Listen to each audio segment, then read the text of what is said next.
Assalamualaikum, salam sejahtera. Ini adalah fokus minggu depan. Kami meneliti apakah yang bakal menjadi bahan berita untuk minggu depan. Tetapi apa yang terjadi minggu ini juga memungkinkan bahawa sesuatu itu dapat dilakukan ataupun dapat kita teliti bahawa perkembangan-perkembangan itu bertolak daripada apa yang berlaku pada minggu ini. Antara lain, di Astro Awani kami memberikan fokus yang cukup besar untuk perjalanan Forum Ekonomi Dunia WEF 2022 yang melabuhkan tirai pada 26 Februari lalu yang berlangsung sejak 26 Mei lalu, di mana ini juga menjadi satu liputan yang besar-besaran kami lakukan secara minggu ini. Tetapi akhirnya persoalannya bagaimana ini dapat menjawab kepada isu dan juga permasalahan masyarakat secara keseluruhannya di dalam negara ini. Cerita mengenai inflasi, cerita mengenai harga barang yang naik dan juga bekalan-bekalan makanan, rantaian bekalan makanan. Namun dalam masa yang sama, dalam aspek pemulihan ekonomi, bagaimana SME ataupun PMKS menjadi pemacu utama dalam hal ini. Najib Aruf, editor Niaga Awani yang melakukan lintas langsung, melakukan liputan secara komprehensif di WF, kini berada di kota London, seperti kebanyakan juga Malaysia yang berada di kota London sebelum London mulai panas seminggu dua ini. Tapi Najib, agenda di London bukan sekadar ataupun semata-mata untuk bercuti seperti kebanyakan orang, tapi ada agenda tertentu yang dibawakan dalam Niaga Awani dan juga dalam liputan Astro Awani secara keseluruhannya. Bagaimana kita melihat sektor SME itu cukup penting dan juga menjadi pemacu pemulihan ekonomi. Apabila seorang baru balik daripada Davos bercerita mengenai diskusi-diskusi eksklusif dan juga bertaraf besar, bagaimana itu dihubung jalinkan dengan sektor SME secara keseluruhan dan menjadi nadi utama dalam pemulihan ekonomi, Najib? Okey, Zul, kalau kita bercakap tentang WEF ni, orang kerap mengatakan bahawa ini adalah forum dan juga persidangan untuk golongan elitis, golongan kaya, bijak pandai sahaja yang berada di situ. Kita tidak mahu melihat diskusi dan juga forum dialog ini hanya tertumpu kepada berbincang di kawasan pergulungan, di mana kawasan bawahan ini, kalau kita melihat di Eropah adalah kawasan yang paling terjejas disebabkan oleh konflik di Ukraine. Itu juga dibincangkan banyak di kawasan di WEF itu kerana mereka ini adalah, kalau kita lihat di London, di UK sebagai contoh, inflasi mereka melambung amat tinggi sekali. Antara delegasi UK yang kami bertemu di WEF mengatakan bahawa negara mereka kini sudah bermula merasakan kesan sebab oleh konflik yang berlaku di Ukraine. Kita ingin menghubungkan bagaimanakah skala perbincangan yang bersifat atasan ini di WEF turut dirasai denyut nadinya di peringkat bawahan, PKS sebagai contoh. Kerana PKS di Eropah ini berbeza dengan di kita. Kalau kita di Malaysia itu banyak subsidi dan juga bantuan disediakan. Di sini mungkin survival mereka berbeza-beza. Itu juga persoalan dan juga cerita yang kita dengarkan. Dalam keadaan situasi inflasi yang semakin tinggi di negara ini, di Eropah sebagai contoh, dan juga jangkaan dan juga unjuran bahawa kemelesetan ekonomi bakal melanda Eropah dengan begitu pantas sebelum ke rantau lain, kita perlu memahami apakah rasanya menjadi usahawan PKS sebagai contoh di kota London, di Eropah ini, dalam mendapat ketidaktentuan sebegini. Maka daripada sini kita akan dapat gambaran besar bagaimanakah ini akan datang ke rantau kita untuk kita fahami bahawa persiapan dan juga persediaan bagaimana perlu kita lakukan, Zul. Itu antara bagaimana untuk kita melihat di kota London ini. Kalau kita melihat, saya kini berada di waktu pagi ini di London ini adalah salah satu restoran yang diusahakan oleh rakyat Malaysia. Sebentar saja lagi insyaAllah kita akan bertemu bual dengan beliau untuk kita mengetahui survival mereka di sini. Itu yang pertama. Yang kedua juga kita akan bertemu dengan, baru-baru ini ada conference SME di sini membincangkan hala tuju dan juga kesukaran mereka berdepan dengan cabaran pada ketika ini. Bagaimana untuk manuver, apa amalan terbaik yang boleh kita pelajari dan juga terapkan di Malaysia. Meskipun latar ekonomi kita berbeza, tetapi saya percaya ada perkara yang boleh kita belajar dan juga kita bawa dan bentuk amalan terbaik sebagai contoh. Inilah bagaimana untuk kita menghubungkan segala apa yang dibincangkan di WEF supaya tidak terasing dengan peringkat bawahan ini dan kita dengarkan suara mereka pula, apa yang mereka mahukan dan juga bagaimana mereka berdepan dengan situasi mencabar ini. Kerana pada akhirnya mereka lah yang paling hands-on dalam industri ini dan juga dalam sektor yang terjejas pada ketika ini, Zul. Najib, apabila dilakukan perbandingan mengenai inflasi contohnya, kita memberikan ujuran ataupun kadar inflasi 2% dan itu cukup berbeza dengan negara-negara barat ataupun negara seperti United Kingdom contohnya. Kadar inflasi mereka cukup besar.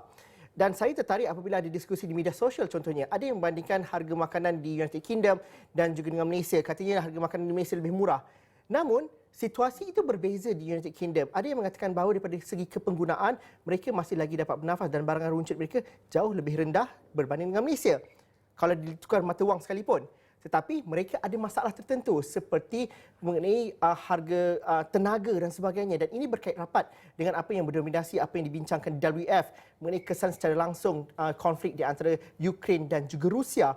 Mungkin situasi itu dapat diberikan gambaran kerana ramai apabila cerita pasal bisnes, financial ataupun pasal keuangan ini, ramai yang suka membandingkan apa yang berada di Malaysia dan apa yang berlaku di UK.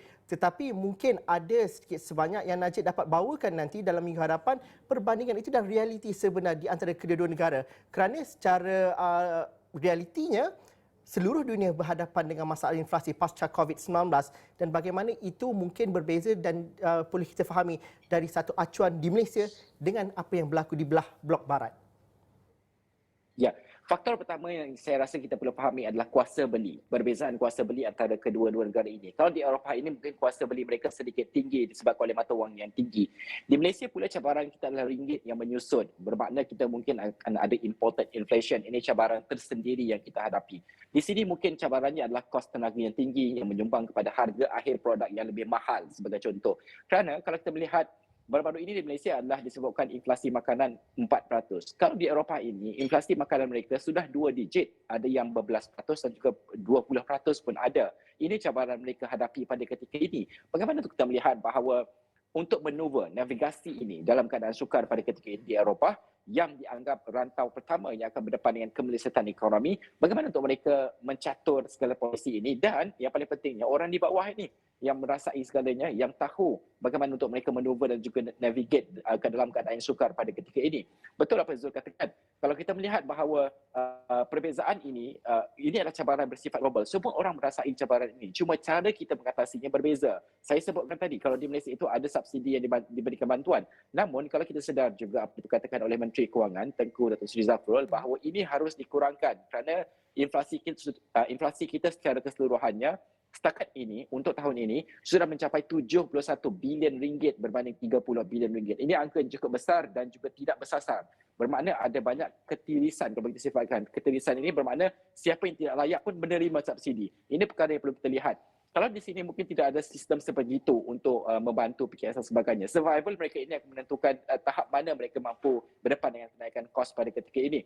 Kesemua ini kita cuba untuk hubungkan. Kerana pada akhirnya, cabaran yang sama, penyelesaian yang berbeza, mungkin akan ada titik tengah yang boleh kita perolehi untuk kita melihat apa yang boleh kita lakukan. Kerana kalau kita melihat konflik di Ukraine, tidak ada tanda reda pun. Ini bermaksud kita perlu bersedia mahu tidak mahu dengan isu security makanan. Ini pasti akan berlaku kekurangan gandum dan sebagainya.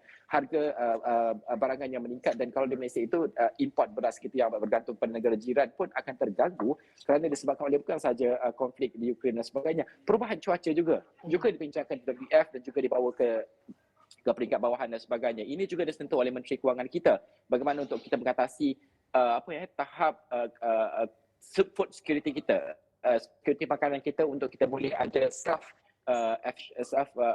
kebergantungan itu ada pada diri kita sendiri untuk memastikan bahawa kita cukup dan sebagainya. Tapi berbeza dengan negara di sini, saya kira adalah apa yang dikatakan oleh Menteri Kewangan, dari segi sudut food security itu kita masih lagi dalam keadaan selamat. Itu dikatakan oleh Menteri Kewangan. Kalau di sini ini tenaga saja banyak diimport daripada Rusia sebagai contoh. Bagaimana untuk mereka manuver dan juga mencari orang kata alternatif lain. Kalau kita melihat Qatar adalah menjadi negara tumpuan sejak krisis Ukraine ini dan pada akhirnya ini akan diterjemahkan mungkin kepada harga kos tenaga yang lebih rendah di sini kerana ini adalah sumber yang berbeza, tetapi ialah kalau kita melihat shifting, ini gambaran besar shifting dari segi bekalan tenaga itu, Rusia ini adalah sekitar 8 ke 10 bilion tong sehari. Tidak ada gantinya. Kalau kita melihat bahawa mungkin Eropah mahu menolak daripada mengambil daripada Rusia dan sebagainya, bermakna kemungkinan apa yang berlaku adalah negara-negara Asia Barat yang mengeksport minyak mereka ke rantau kita sebelum ini mungkin akan mengubah ekspor ke Eropah. Dan pada masa yang sama kita perlu mencari gantian kepada ini kerana kita net exporter. Kita adalah pengekspor bersih. Bermakna kita mungkin perlu mengambil dari Rusia dan ini melibatkan kos yang tinggi. Apabila ini kos yang tinggi bermaksud ini akan membawa kepada kos mungkin makanan yang tinggi. Itu sebab persoalan yang kita boleh gabungkan dan juga rungkaikan. Di sini adalah sebahagian kecil saja cerita yang boleh kita bawakan. Tetapi gambaran besarnya itulah yang berlaku di peringkat global pada ketika ini. Tapi Najib maklumkan tadi di London juga ada satu persidangan yang berkaitan dengan SME dan Najib mengatakan bahawa apabila kita cerita mengenai PKS, PMKS, ianya dalam saiz dan juga dalam bentuk yang berbeza dan apa yang kita boleh pelajari. Dan juga bagaimana kita melihat juga ada ramai usahawan-usahawan Malaysia yang cukup berjaya di United Kingdom contohnya dalam pelbagai bidang. Dan bagaimana Najib akan kongsikan perkara itu dan mengapa dalam isu-isu dalam hal-hal setiap kali krisis ekonomi berlaku, sektor SME ataupun sektor PKS ini adalah sektor yang lebih cepat bangun dan lebih cepat untuk menyumbang kepada pemulihan ekonomi negara secara keseluruhan. Bagaimana kita dapat fahami, Najib? Okey, kita tidak boleh elak kerana pada akhirnya SME ini adalah tulang belakang kepada ekonomi. Kalau di Malaysia memang tulang belakang kita lah, ekonomi kita tidak boleh dielak. Begitu juga di negara-negara Eropah sebenarnya. Mereka bukan banyak syarikat besar yang menyokong kepada ekonomi mereka. Sebenarnya PKS inilah yang menyumbang kepada ekonomi mereka. Bagaimana untuk kita melihat survival? Zul mengatakan bahawa kalau peniaga-peniaga usahawan Malaysia yang menetap di London sebagai contoh. Saya nak tunjukkan satu kedai yang saya berada pada ketika ini. Ini adalah Halia. Bagi gambaran besar tu macam mana kedainya? Oleh syarikat. Okey, kedainya adalah di bahagian dalam. Kalau kita melihat, ini adalah yang dijalankan oleh rakyat Malaysia pada ketika ini di London ini. Ini salah satu kedai yang saya kira adalah cukup menarik sekali. Kalau kita melihat, tawaran dia adalah pastilah produk-produk Malaysia kan Zul kan. Tapi sekejap lagi kita akan tanya dengan owner dia, iaitu pemilik dia, macam mana survival dia. Sebab harga barang yang tinggi pada ketika ini kalau kita lihat, dan juga orang kata apa ya, dalam keadaan semasa ini untuk mengawal dengan harga tenaga yang tinggi. Sebab sebelum ini kita bawakan berita dan kita laporan bahawa memang harga sedang naik pada ketika ini. Tapi bagaimana untuk mereka sebenarnya survive secara betul-betulnya. Itu yang persoalan yang kita tinggalkan dan juga kita bawakan pada ketika ini Zul. Kalau kita melihat, okey, tak boleh lama lah dalam kedai sebab orang tengah makan kan, sedikit pada besi nanti. Tapi itu cerita yang kita akan cuba rangkumkan. Selepas breakfast nanti kita akan tanyakan kepada pemilik dia, ME. Itu salah seorang lah. Ada beberapa lagi kita akan temui hari ini dan juga esok untuk kita faham. Kerana beliau juga minggu lepas menghadiri conference dan juga bertemu, yang paling penting adalah bertemu dengan delegasi Malaysia. Beberapa menteri sudah pun hadir di sini. Kita pun juga membawakan laporan sebelum ini untuk kita faham apa perbincangan untuk mereka, survival mereka yang kita perlu fahami dan sebagainya. Itu antara cerita saya kira menarik. Sebab tadi apabila saya sampai, saya berbual sekejap dengan owner dia, saya tanyakan macam mana dalam keadaan semasa dengan kehadiran menteri-menteri kita sebagai contoh berkongsi apa rasanya berniaga di sini dan juga menjadi rakyat Malaysia yang hidup di kawasan yang dikatakan bakal berdepan dengan kemerosotan ekonomi ini. Banyak cabarannya yang mereka perlu caturkan dan juga mereka perlu pelajari. Yang paling penting adalah kebersamaan mereka itu dalam berdepan dengan kesukaran pada ketika ini. Bermaksud, tadi juga saya sempat jumpa supplier kedai ini. Salah satu supplier yang membekalkan keropok lekor. Kita tanyakan macam mana. Adalah kesukarannya dari segi kos dan sebagainya untuk mengawal dari segi semasa Zul. Tapi dalam keadaan ini mereka bermaksud antara usahawan dan juga vendor itu, kerjasama itu lebih dieratkan untuk memastikan bahawa kalau kos ini mahal, macam mana kita nak maneuver, macam mana kita nak navigate supaya tidaklah mereka terdampar terbeban. Jadi cara mereka survive lah pada ketika ini saya kira untuk usahawan Malaysia, rakyat Malaysia yang berada di London ini Zul. Najib boleh berada di mana-mana tetapi Niaga Awani yang bersiaran langsung jam 9 pagi setiap Isnin sampai Jumaat harus berjalan dan juga cerita mengenai rantaian bekalan, cerita mengenai kos sara hidup, cerita mengenai pendapatan rakyat dan juga kos barang-barang mentah di Malaysia masih lagi mendominasi. Jadi Najib, apa perkara yang kita dapat jangkakan dalam perbincangan daripada mereka yang berada di atas sehinggalah kepada rakyat di bawah? Apa yang bakal dibawakan dalam Niaga Awani pada minggu depan? Apa fokusnya? Okey, inflasi kita tidak boleh lari Zul. Ini perlu dibincangkan kerana ini bukan overnight solution kita boleh dapat. Tempohnya panjang untuk diselesaikan dan untuk kita melihat pengumuman yang akan diumumkan oleh kerajaan dalam bentuk subsidi bersasar. Ini sangat menarik kerana bagaimana untuk kita sasarkan subsidi tersebut tanpa ada ketirisan. Ini sukar untuk dilakukan. Saya bagi contoh. Kalau kita mahu melaksanakan subsidi minyak sebagai contoh, kalau syarikat Petronas kita tahu ada aplikasi Settle, ini mudah untuk dilaksanakan. Syarikat lain mungkin tidak ada. Bagaimana untuk kita mencari mekanisme jalan tengah, titik tengah ini untuk dilaksanakan? Itu baru satu subsidi. Belum subsidi makanan yang lain dan sebagainya untuk dilaksanakan untuk mengawal inflasi. Kalau kita melihat Malaysia mengapa 2.3% berbanding negara lain 8.5, ada yang 12% dan sebagainya, disebabkan oleh subsidi. Itu perbezaan kita dengan negara-negara lain. Cuma untuk jangka masa panjang, bagaimana untuk sustainability, kemampanan ini supaya tidaklah perbelanjaan kita besar dan juga terlalu terarah kepada subsidi tanpa penyelesaian jangka masa panjang. Juga kita bincangkan di Davos, mencari pandangan jangka masa panjang berbanding dengan sikap populis untuk mencari penyelesaian jangka pendek.